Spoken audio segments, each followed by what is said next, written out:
10 simple do's and don'ts for beginner painters. These tips are gonna save so much frustration and they're gonna help you become a better artist straight away. I'm Lisa from Elm&B and welcome back to my channel. Let's get straight into it with number 1. Don't skip priming your canvas. I know we've all been there. It is the last thing that you want to do, but if you just grab some gesso and get a coat of that onto your canvas, let it dry. That's better than nothing, but if you can let it dry, sand it back, give it a second coat, then you're just gonna have a much better base to work on. It is going to help that paint stick better. It's going to glide over your canvas. You're not going to have your first layers of paint sinking in and disappearing. So if you are a complete beginner, I know it seems like a pain to do, but gesso your canvas, get it primed, and you will have a much easier surface to paint on. Tip number 2, don't forget to ground your canvas or underpaint your canvas. So I know it seems counterintuitive to whack down a layer of warm orange when you are going to paint a blue sunny sky and a greeny blue sea. But getting something down first is going to really help with the tone of your painting. It's going to help you sort out those colours a bit better because you're not working on straight white. It also takes away that little bit of fear and anticipation about, I've got a plain white canvas and I don't know what to do with it. So do add a little light wash, so water down your paints loads and then add a light wash of colour to your canvas. Any colour you like. There's loads of theories and research on what's the best, but just pick something if you're starting out, get it on there, get rid of that white, and then you can start painting. Number 3, don't overload your brush. Now obviously if you're trying to do a blend or a background or something, you want to get that paint on there pretty thickly, but when it comes into doing little details, don't overload your brush. You can roll your brush into the paint just to get it evenly coated and keep a detailed brush at a nice point. Or you can push into the edge of the paint with a flat brush or a mop brush, just so you're picking up a small amount of paint at one time.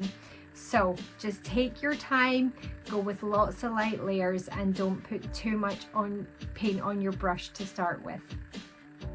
Tip 4, don't paint in dim light.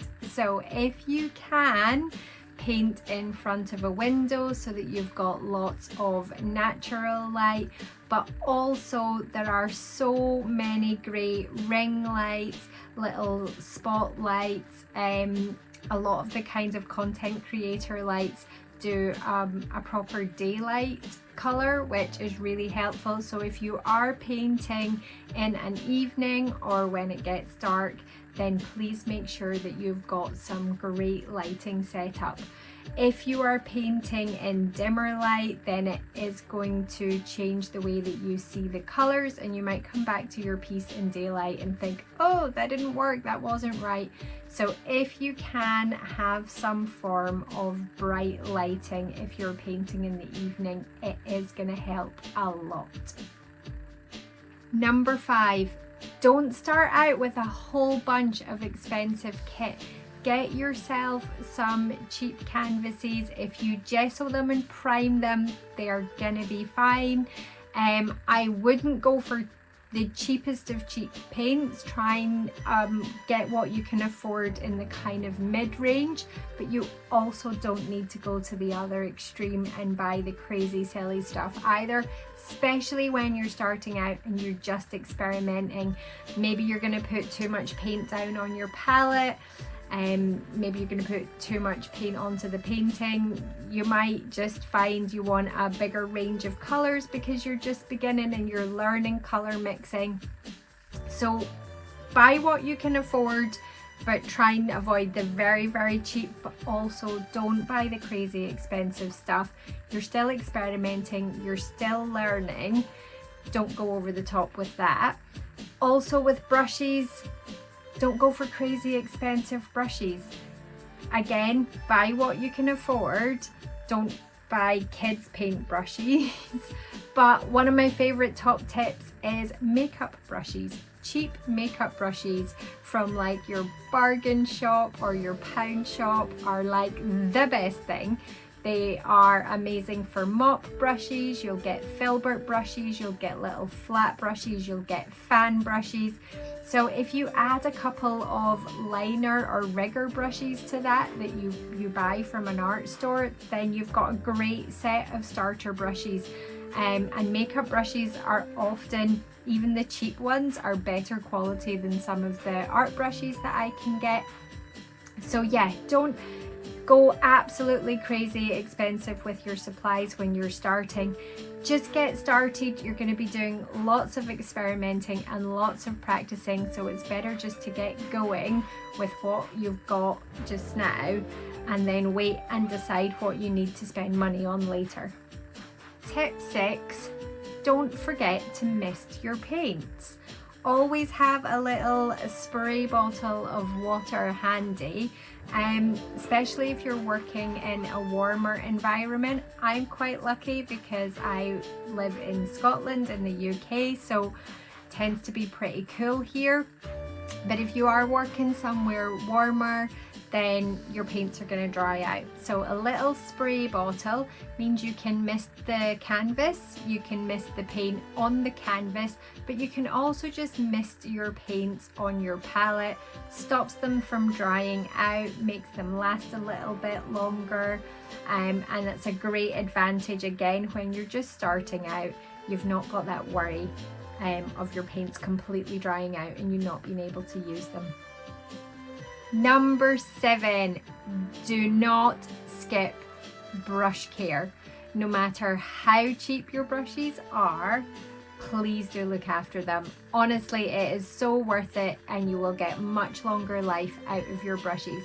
So if you are finished painting with a brush, don't just leave it to the side because that paint's going to dry on those bristles. It's going to go hard and you're not going to get it off. So when you're finished using a particular brush in a painting, give it a good wash out in your water pot. Squeeze out the excess. I usually like to scrub them on an old cloth and leave it to the side. When you have finished completely painting for that session, then you can give them all a rinse. Sometimes I just rinse them with cool water. Sometimes I will use a little bit of dish soap and a little bit warmer water just to give them a really good clean. When you've cleaned them, I like to lay them flat on a paper towel just so that they can fully dry. If you leave them standing up, then all the water runs down into the handle and it destroys the handle. So keeping them flat is better.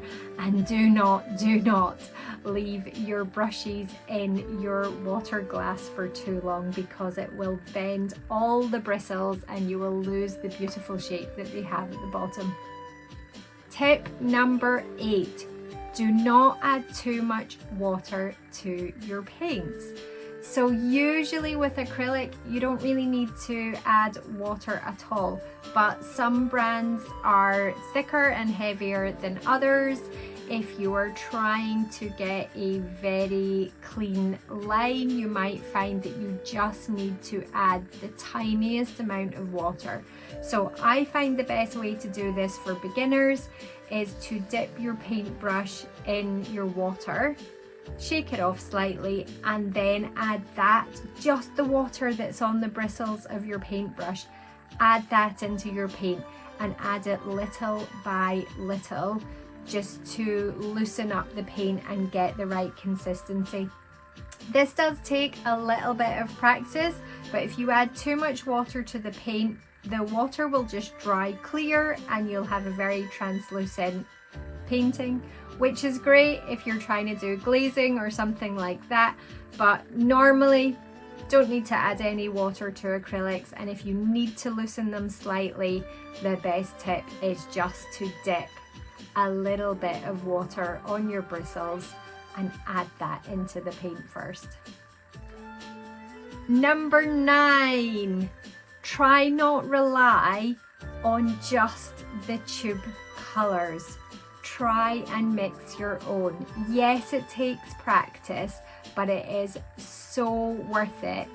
If you start with a set of maybe 5 or 6 colors on your palette and then you try and mix all the colors that you need from there, you're going to get a much more cohesive painting. So if you've got a red, a yellow and a blue on there, then when you're mixing an orange, it's going to be an orange created from the red and the yellow that you've already used in your piece. If you want a green, it's going to be the same yellow and your blue that you've already used in the piece, and that's going to bring it all together into a much more cohesive, balanced painting. So please do try some colour mixing. You can just practice and experiment with that. It can be great fun. I've got a fab little tutorial where we use blue and yellow, 2 blues, 2 yellows and white to create a flower meadow, and that's all about colour mixing and getting different shades of greens to get that to work. So I will try and remember to link that somewhere up here, but do try and mix those colours and not just rely on the ones from the tubes. And finally, tip number 10, and probably one of the biggest things that I've learned when it comes to acrylic painting, and that is, don't worry about your mistakes and do paint in layers. For me, acrylic painting is all about the layers, and the great thing about acrylics is they dry pretty quickly. They dry quicker than oils. So we're putting down a base layer, we're adding on it. If you make a mistake, it doesn't matter. As long as your first layer is fully dry, then you can even erase mistakes with a little bit of water, but also let the mistake dry and then you can paint back on top of it again. So don't worry about your mistakes, just keep working through your piece, but do work in layers and do let those layers dry between each one. I find that it is one of the best ways to build the perspective in the piece. So I actually start by painting the background, the things that are furthest away from me, and I let that dry, and I add in another layer and I let that dry, and I go to the midground and we put loads of layers in the midground, and then we come forward to the foreground and I paint those in too. But the hardest lesson to learn there is it doesn't matter if you're painting on top of something that you've already done. Sometimes I've got, oh my goodness, that's the most magical piece of forest I've ever painted, and now I'm gonna just paint a big massive giant tree right on top of it, or a mushroom, or whatever it is, to get the composition of the piece right. And that's okay. It is completely okay to paint on top of all the layers that you've already done. It helps bring balance and perspective, and it just gives so much more depth in a piece. So don't worry about your mistakes and do paint in layers. Lots and lots of layers. I hope you found this video helpful. Please sprinkle that like button with some fairy dust and give me a little message in the comments below and let me know what other tips and tricks you would like to see, or if there are any paint along ideas you want. Do you want to paint a forest with me, flower meadow with me, some toadstools? You let me know and I will give it a go and you guys can paint along. For now, keep painting. Bye guys.